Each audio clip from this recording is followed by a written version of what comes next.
Welcome, listeners, to a new podcast from the Valley of the Sun, Phoenix, Arizona.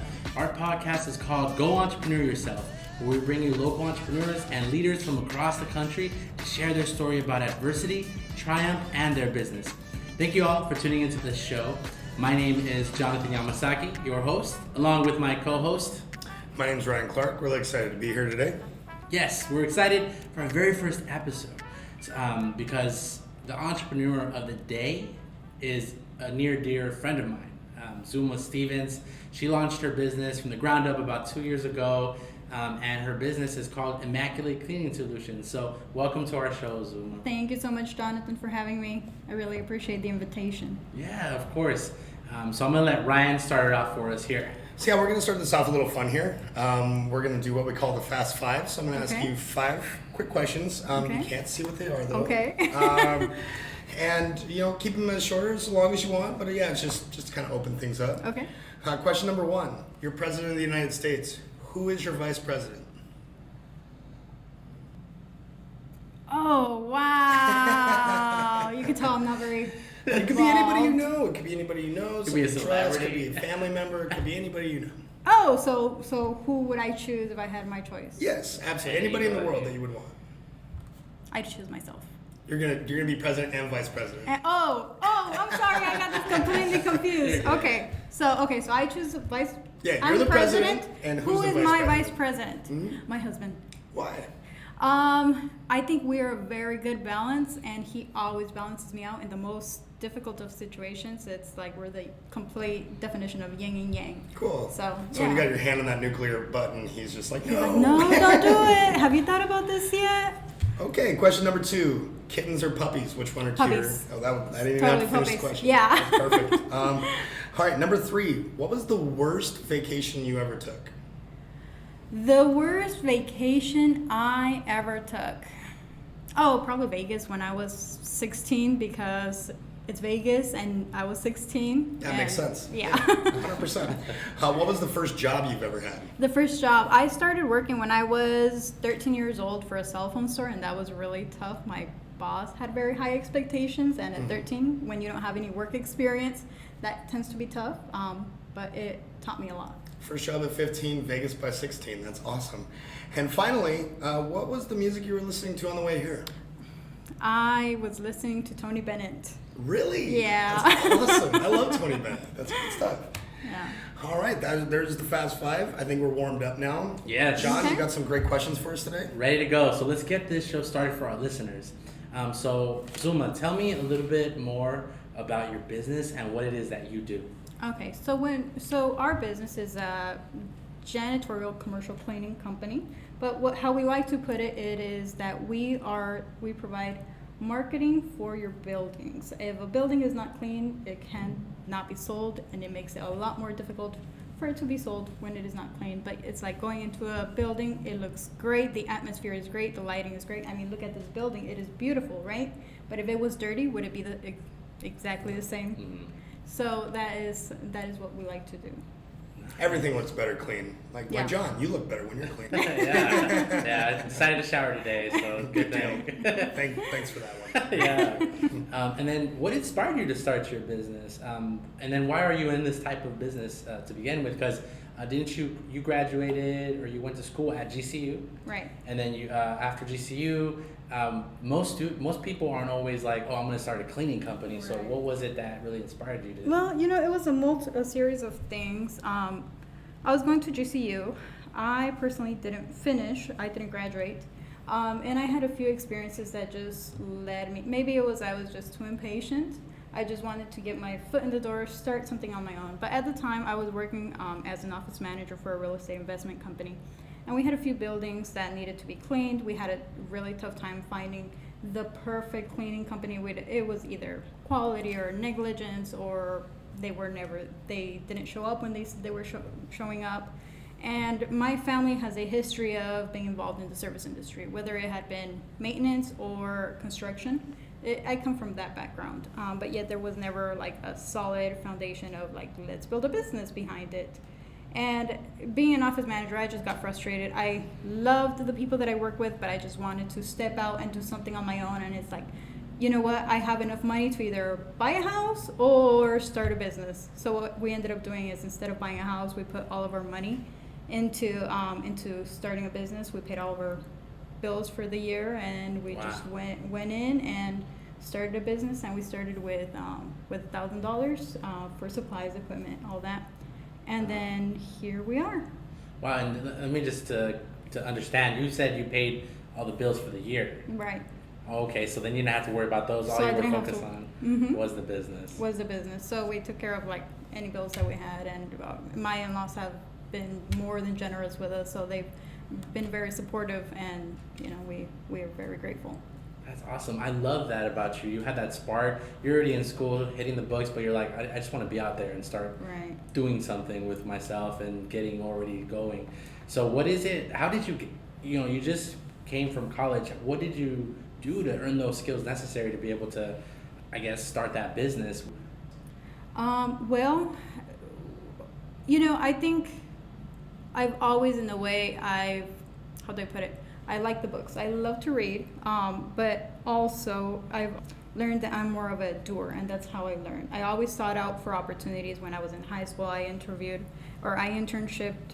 with Paul Winslow, who was an architecture firm, and I did a small internship there, and I was very flexible to whatever it is that they wanted me to do, I would do it. So then I did that, and then right when I graduated high school, I interned for a fashion designer, Alma Primero, and she was fantastic. So I handled her marketing, and within 5 months, just be given the opportunity to handle things the way that I think and learn, and give the opportunity to fail.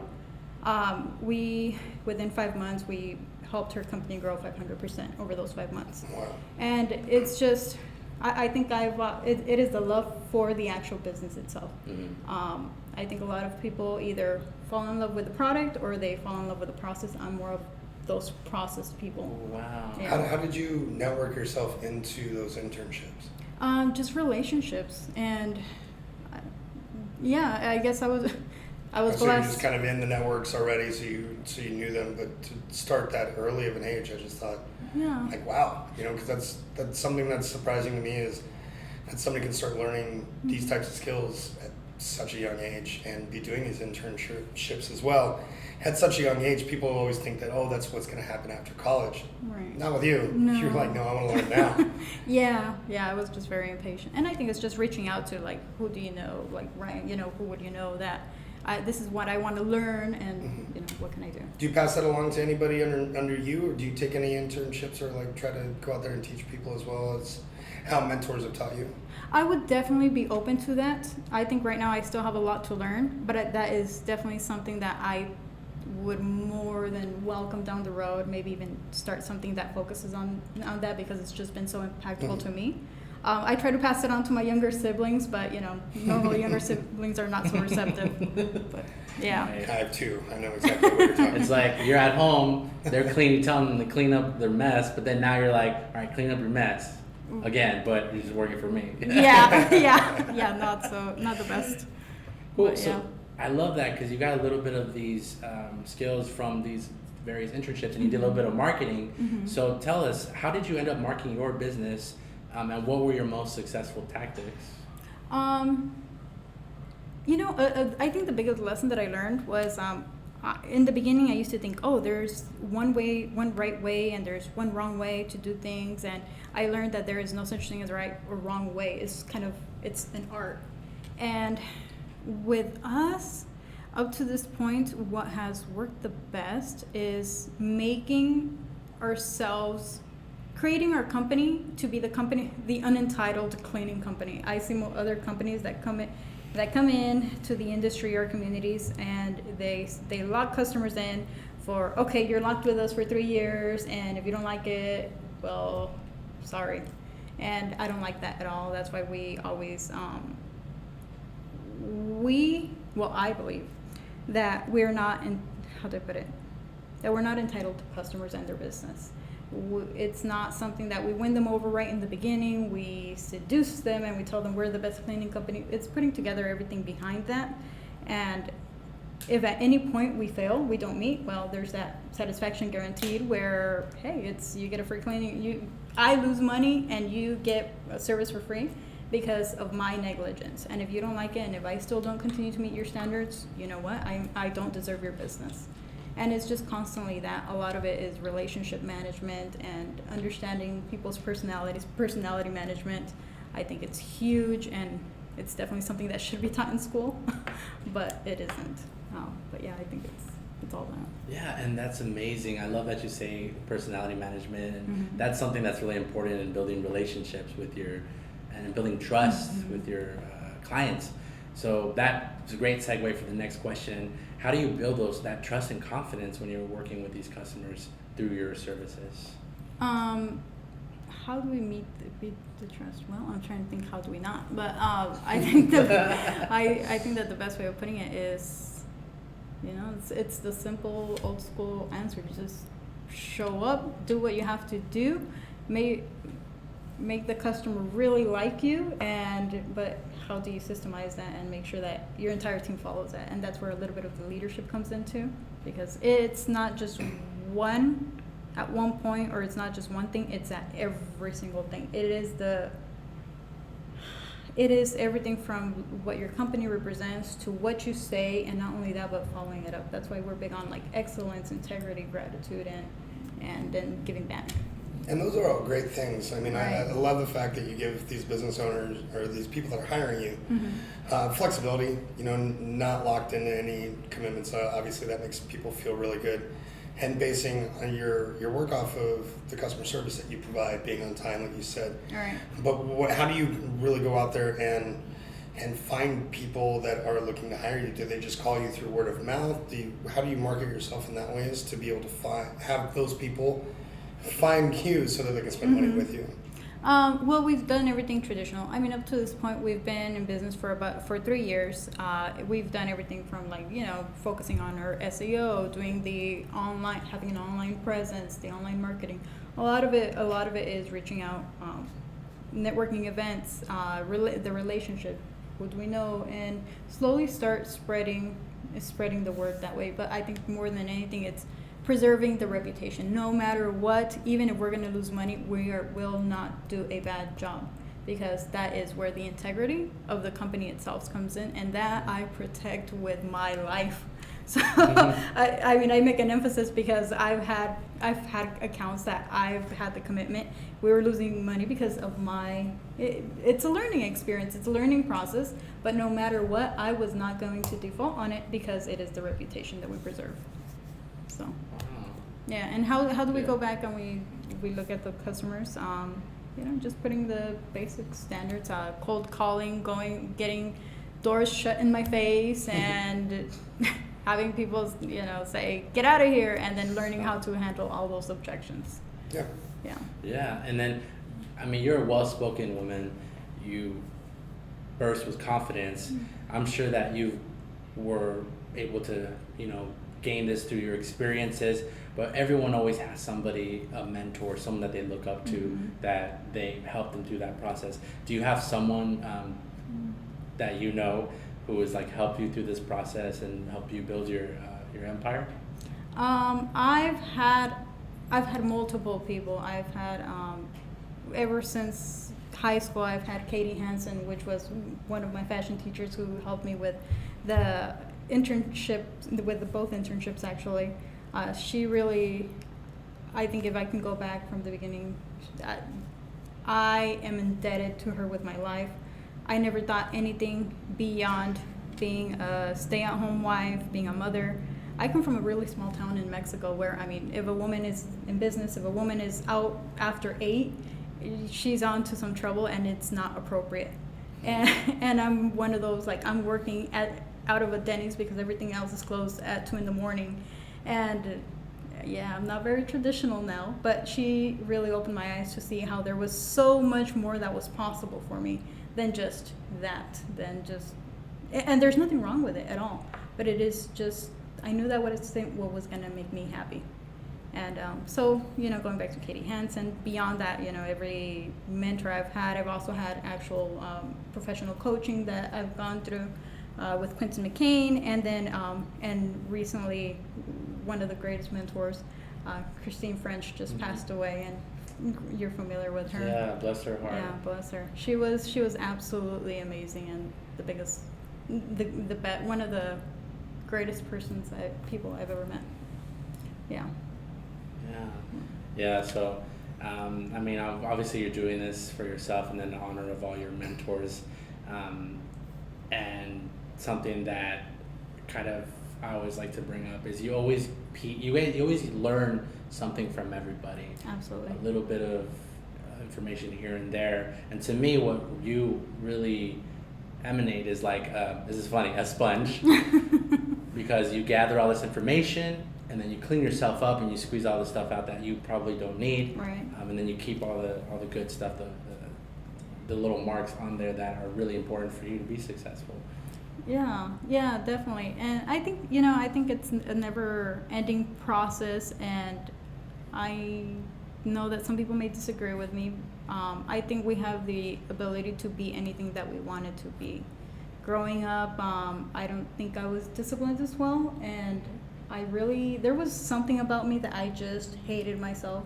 I hated who I was. And I'm talking about it with deep disdain towards myself, but it was just because I didn't like that I was undisciplined. I didn't like that my possibilities were so small based off like my background and where I come from. And I didn't like a lot of it. And I thought, you know what? I have all of it, I have complete control over to becoming who I want to be. But I know it's not just going to happen by chance. I'm going to have to work really hard. I'm going to have to do everything that I possibly can at every second to become that person that I have to be. And it's just going to be constant progress throughout time. So. Now, speaking about mentors, obviously there's Right. people that probably could be listening to this podcast right now that might not just have the natural resources or the natural mentors around. Maybe they couldn't go to school, but they do want to learn these types of things. Absolutely. What would be your advice to them of like how to reach out, who to reach out to, maybe resources for them to be able to find somebody to help mentor them and help lead them down the right path? Right. I think, it's always surprising to know who people know. And a lot of times we think, this person may not know, but you don't know who they know. And it's just letting people know what you're interested in, what it is that your goals are, what it is that you want to do, and have them reach out to everyone in their own circle and ask, hey, this is what I want to do. Who do you know that I may be able to help with? And just a complete voluntary internship. I think it's never choose money over knowledge. Never choose it over education, because in the long term, yes, you can have a job at McDonald's that, as a high school student, it's a lot of money because you haven't made any before. But yet, it's like go intern, do everything free while you have as least responsibilities as possible. Mm-hmm. And once those responsibilities come in, it becomes much tougher. Yeah, for sure. Absolutely. All right. And back to your company, Immaculate Cleaning Solutions, I wanted to ask, in a city where there's so many cleaning companies out there that do commercial cleaning, right. Some that have been here for more years than you have, how do you compete with some of those companies right now? You mentioned it a little bit, mm-hmm. But I want you to kind of talk more into it of how you stay alive in this world. Right. Everything that we've done up to this point is keeping integrity as the first thought in mind. When it comes to it, we also put people first. Our employees, it's very warm to hear, I've never been treated as well as this anywhere before.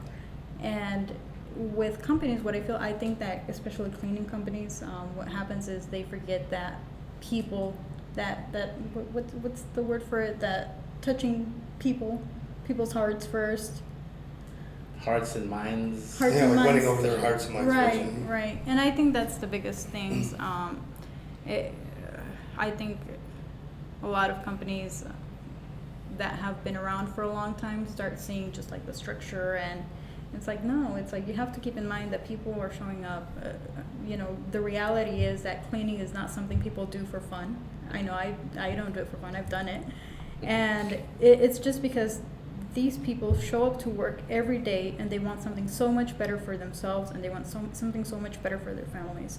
And when they're beside, they're scrubbing a toilet, somebody walks in, it's not something that a lot of people take pride in. And yet to get a manager come in and say, hey, why aren't you doing this right, or why aren't you doing that right, it is just the most, how do I put it?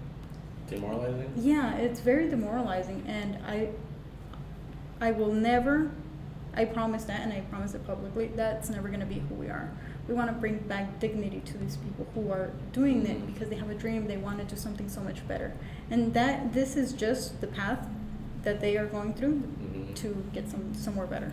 I've always said that if you have pride in your employees employees will have pride in their work. Absolutely. And I think that's kind of where you're going with it. It's like, a person's not just somebody that you just pay to do a job. Absolutely. You want them to feel included. You want them to feel like they're welcome there, that they can come and talk to you at any time, because ultimately with your integrity with your own customers, they're the front line. Absolutely. You're there to help get the job, but if they don't go and fulfill the job the way that your standards are, right, it hurts your business as well. So usually that's one of the main focuses that I've always known is when you have pride in your workers, they'll have pride in the job.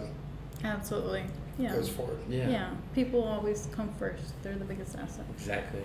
And then this is something from like my perspective. So I'm not familiar with the business too much, but whenever I go to a hotel, I see an apartment complex. I've always seen elderly people or people 30 and plus that are cleaning these apartments, these places.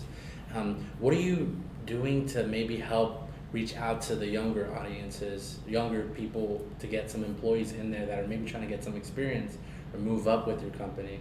Because I remember when we were sitting down and at a coffee, we were talking about how there's like the lack thereof interest in like trade schools and things like that.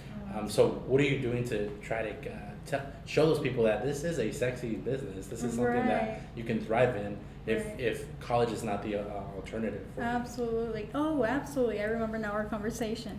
It's very interesting how a lot of people don't think about it. Everybody, and it's great for the people that are getting their degrees, but there's actually some money to be done, especially if you're doing it for yourselves. My mom's also involved within the cleaning industry, but she works for a lady, and independently, this lady's making about $100,000 just cleaning.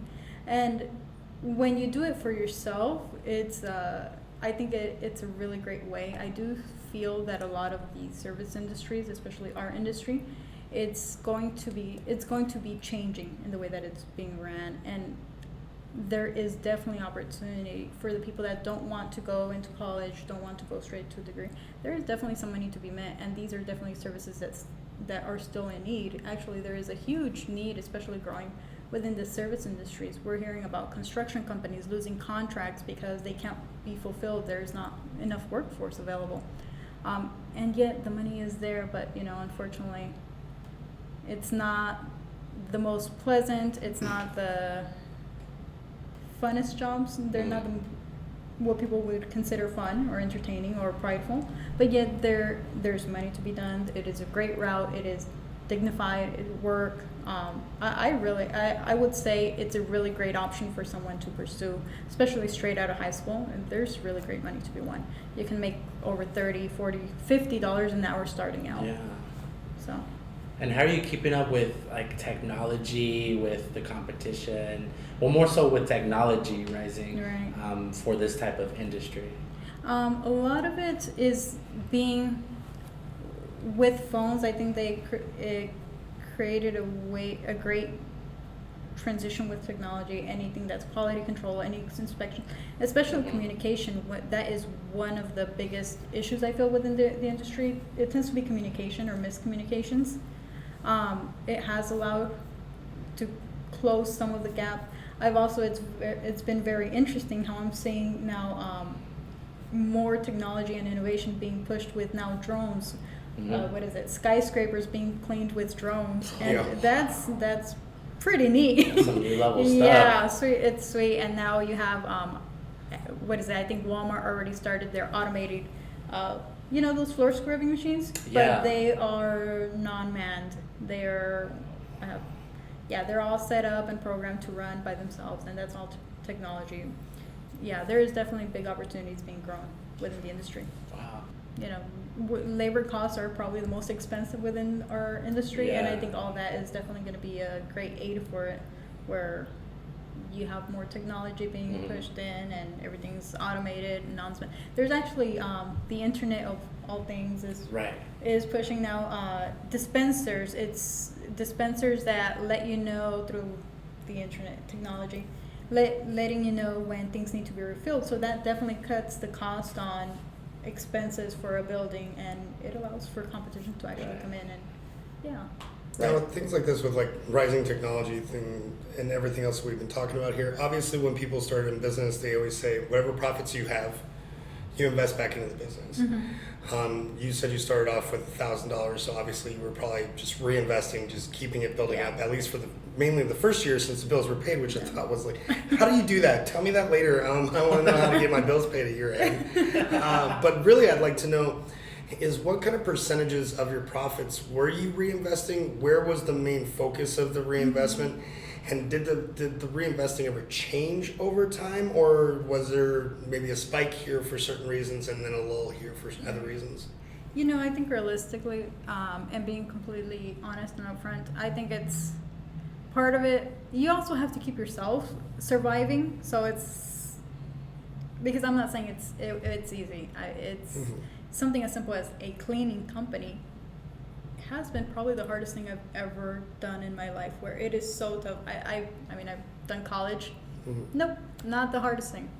It's where now you're surviving, because not only is your household going to be surviving with you, but everything else. It's tough, but it is definitely worth it, and the returns are definitely there if you're smart. And it is a risk. It's something that I know that a lot of people don't really like to hear, but it is really tough. In regards to the profits, everything in the beginning, every single penny was being put back. Where can we go? What can we do? We have to make sure this is paid. And as we started scaling up to now getting contracts, about $100,000 contracts, as we've gotten to that point, it's a lot of it now, it's the investment into capital and upfront and dealing with 30 to 60 day payouts, and it's handling all of that, and it becomes a challenge and it's tough. So, but at the end, you can hear the stress in my voice. So it's a bit of all of that, but it's definitely worth it. I think that if I would have never done this, I would have had a job that pays me what pays me now. But this is, the focus is growth. For us, it's growth, and then getting to the point where, we can level it out and kind of, straighten out all the wrinkles, and that's the process. I think the products that you have to have aren't cheap. The equipment that you have to have isn't cheap. Like, one of the things that I forced myself to enjoy when I was in the military was waxing floors. And every time I had the little spinny thing and I was going around on the floors, I just said to myself, I'm like, I wonder how much this thing costs. And I never knew, because I'm old and there wasn't internet back then. But I was just like, how much does this cost? And I think that's one of the biggest things that anybody that wants to start up a business, I think it's the hardest thing for them to realize. It's like, well, how much money do I need to have to start this off? What overhead do I have? What equipment do I need? I think that's where people get so frustrated that they end up shutting down on that idea or shutting down on the dream. I think it's a little bit different nowadays with technology, people creating apps. It's like, if you know how to code and you have an idea, that's what you can do. But for people like you have overhead. You have to buy products in order to make money. You have to buy equipment. You have to pay employees. To me, that's the hardest part, is figuring out what money do I need to be able to get all that done. I think it depends where people want to start. For us, we started with $1,000. And that was to buy a protein backpack vacuum. I don't know if you've seen those purple ones that look like something out of a Ghostbusters movie. Yeah. So it was to buy one of those. We bought a mop bucket. We got mops and mop heads and squeegees and microfiber towels and just all that, and then enough to, and fuel for the truck and and there we go. And we got it, and we invested all that, and then we it's so funny. Let me tell you. So we got our first account. We were charging $180 a month, and we were cleaning it. And by the time that we did the math, we've already had done it for a while, but we had nothing else coming in, so we were working for about $4 an hour, and that's the truth. I think it's a very romantic idea, entrepreneurship, but it is the honest truth, and it's almost artistic, where it's so sad at times, but then you come out and it's such a beautiful experience, and it's just a lot of that. And now we think back and it's like, oh my gosh, I can't believe we did that. I love it. But it's just beautiful. Yeah, that's the truth. And one thing that I'm curious about, as far as like when you're running your business, as a business owner or entrepreneur, how do you accomplish more with less? So that's like lean, having some sort of things to eliminate waste so that you can increase proficiency within your business. The great thing about starting out and being so young, early, even till or 3 years in, save as much as you can. Don't be wasteful. Don't take pride in thinking you're an entrepreneur and it's like, woohoo, I made money, but none of it is going back into my company. I'm going shopping. And that was one of the biggest lessons, where it's like, where can I get this exact same thing for so much cheaper? And sometimes it's Sam's Club, and sometimes it's Goodwill, and sometimes it's a yard sale. And it is pushing your dollar out as far as you can while still keeping the quality, because squeezing you don't that want dollar, keep replacing it. Yeah, and how do you stay lean? How do you stay lean? Systems. Create a system from the beginning. This will save big headache and a lot of money.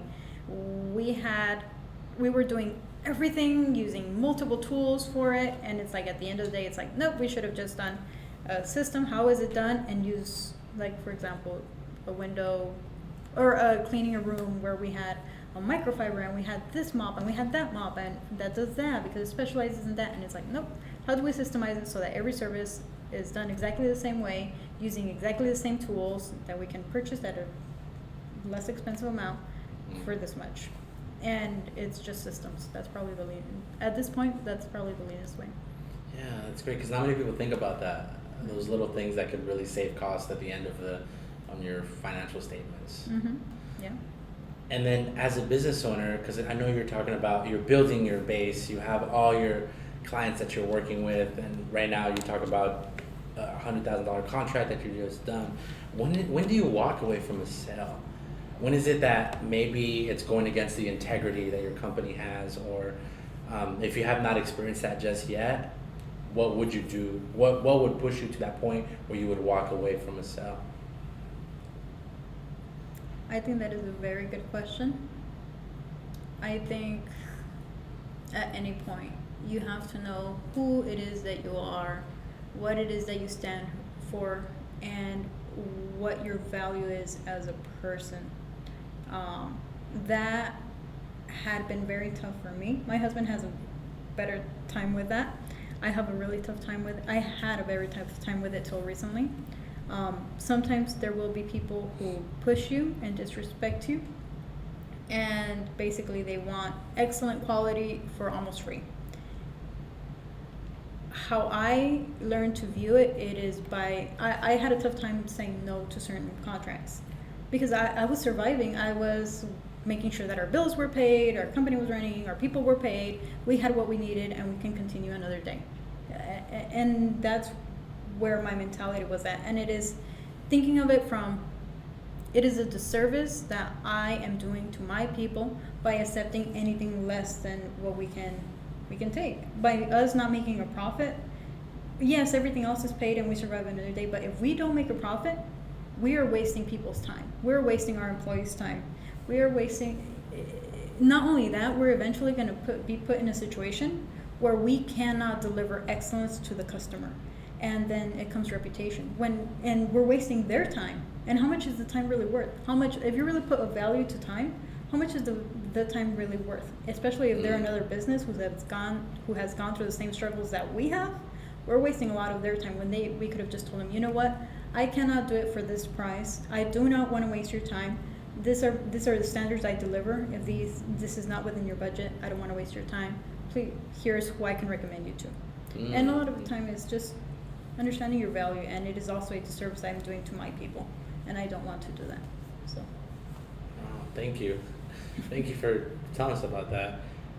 Why do people fail in this industry? Because obviously there's a lot of businesses out there, but we never hear about when they fail. Right. You know, I don't believe in failure. I don't think it exists. I think it is the word we use to replace quitting. When we started out, it was scary. We didn't have much, and we said, I'm going in because I am willing to fail. But what I realized is there will always be ups, there will always be downs. It's almost like a stock market chart. Mm-hmm. That's how it works. That's how it works. Sometimes it's really great and you're at your high because everybody loves you, and sometimes people don't love you, and that is very tough. And you don't ever fail until you quit, because if you can hit rock bottom, but if you just keep going again with at least $1,000, I got my mop and I got my bucket, and let's go again, you haven't really failed. It is until you quit. So one of the questions I had, because you've been doing this for 3 years, Mm-hmm. I think that's amazing that it's happened so great and so quickly for you. Would you say that there's any recommendations for people for pace of growth? Was there growing pain that you guys had to go through, maybe growing too fast, or did you pace yourself too slow? What would you say with that, okay, things are going good, we're getting up to these peaks. When do you say, what more can we do, and how do you pace yourself not to overdo what you're doing? Or is there no pacing at all? You just do it. Well, I think you do. I think you have to define, first of all, stay on top of your finances, know exactly how much money you have and how much money you can play with and how much risk you can take. And by risk, I mean like how much in expenses can you back up before you get your next check? Because it really is. I think it's something that very rarely ever talked about. Whenever I hear other entrepreneurs being interviewed, they've done very well, and this part isn't very important by then. But this is just in the beginning for someone that's starting, a young person who wants to do their own business or take another option. I think it's that. And pace yourself. You eventually, God, life, luck, preparation will come to you, and you will get a break. And when that break comes, understand what it means. For us, it was when most of our accounts were under $1,000 a month. We had our first big contract, and I thought, yeah, I can pull it off. I can do it. I didn't know what that meant, and that meant a lot of patience and having people who respected me to a certain extent to trust that I was going to pay them, which I never defaulted. Till this day, I make sure everybody is taken care of. But I think it's that. And when you say scale, to what point? I think it's eventually taking a leap of faith and getting a huge contract and growing too quick. A lot of people say don't grow too quick. I agree with that. It comes down to your finances. Make sure it's covered. Make sure you have the resources. If not, make sure you have that rich uncle who's going to help you, who believes in you, and don't default on those people. Take care of your relationships. So grow more based off of the reality of the books than the dreams of how much more you can make. Right. So that's what we're getting at. Right. And with the reality of the books will tell you a story. Have the resources. If you believe that you can do better than that, go for it. But make sure you can back it. Make sure that you can back it. Otherwise, you're going to be in big trouble. Insurance policies, always. Yeah. And then, so for all our young listeners out there, I'm talking like I'm like 30 plus. I am the same age as probably someone listening to this podcast. But for all us millennials and Gen Z, we all have fears, worries, doubts in ourselves right before we start a trail to entrepreneurship. what fear and worries did you have in the beginning, and then what fear and worries do you have now while you're running this business? My fear and worry was failure. I remember that I held myself back. I mean, I had a very comfortable job. I was making decent money. I was an office manager for a real estate investment company. The potential was there. I was thinking about, hey, I could become a real estate investor down the road.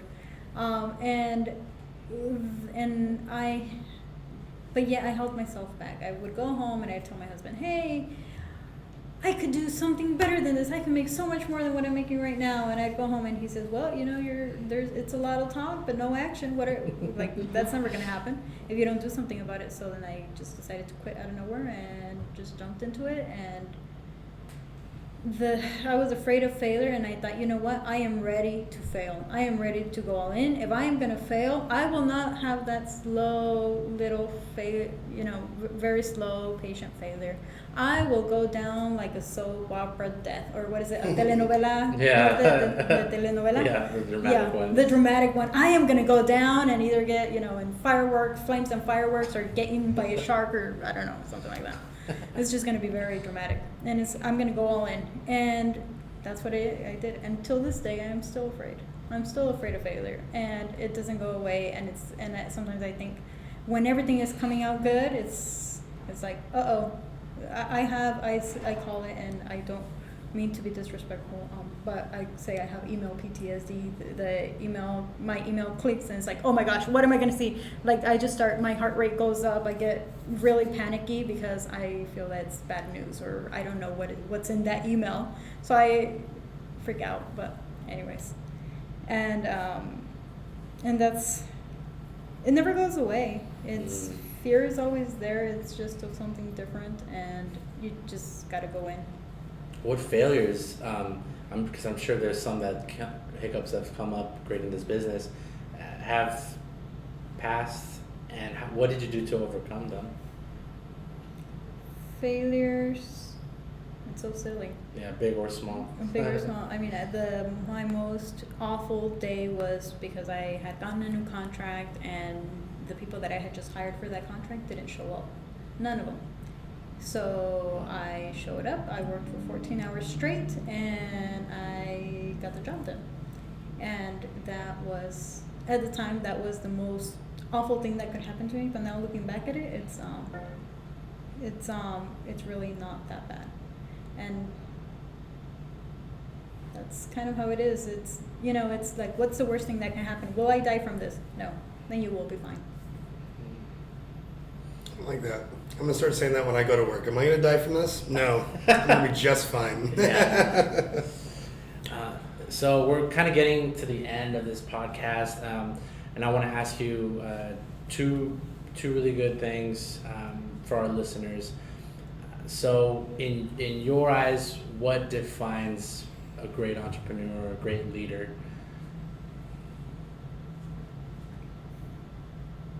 I think those two are separate questions. I think a person who doesn't quit, one, because as an entrepreneur, because you don't quit on that vision,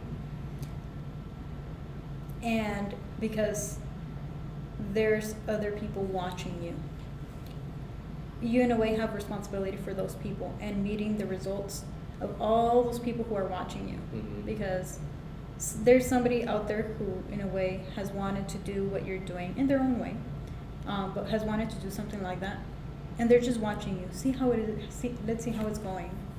Let's see how it's working out. Maybe I can one day launch myself. And it is a responsibility that I think that we have for all that. And by not quitting, we give hope. Yeah, just don't quit. Yeah. Just don't quit. Keep going. Inspire other people to move forward. It's possible. Exactly. Yeah.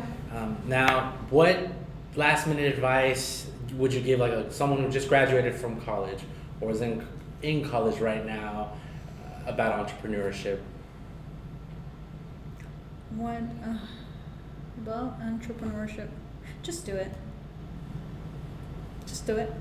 Try it, test it. College is a phenomenal place to start it out. You're surrounded by professionals who know what they're doing, who have done it. If not, they know somebody who has, and they can connect you. You have all the books, you have all the knowledge to get it done. And if you fail, you will be okay. Yeah, I mean, just do it. Go for it. It's a great bubble to be able to fail a lot. Absolutely. And you're surrounded by a bunch of people who are exactly in the same position as you. I think that's the best. There isn't a better place in there. Start. Awesome. Well, thank you again for being on this podcast with us, Zulma. I really appreciate it. This was amazing, and I'm really glad that you were able to be on our first episode. So we really hope to see you again in the future, sometime to kind of see how you're doing with the business. But for everybody out there listening, thank you, and we're looking forward to see you on our next segment on Go Entrepreneur Yourself. So tune in. Thank you, listeners. Have yourself a wonderful day.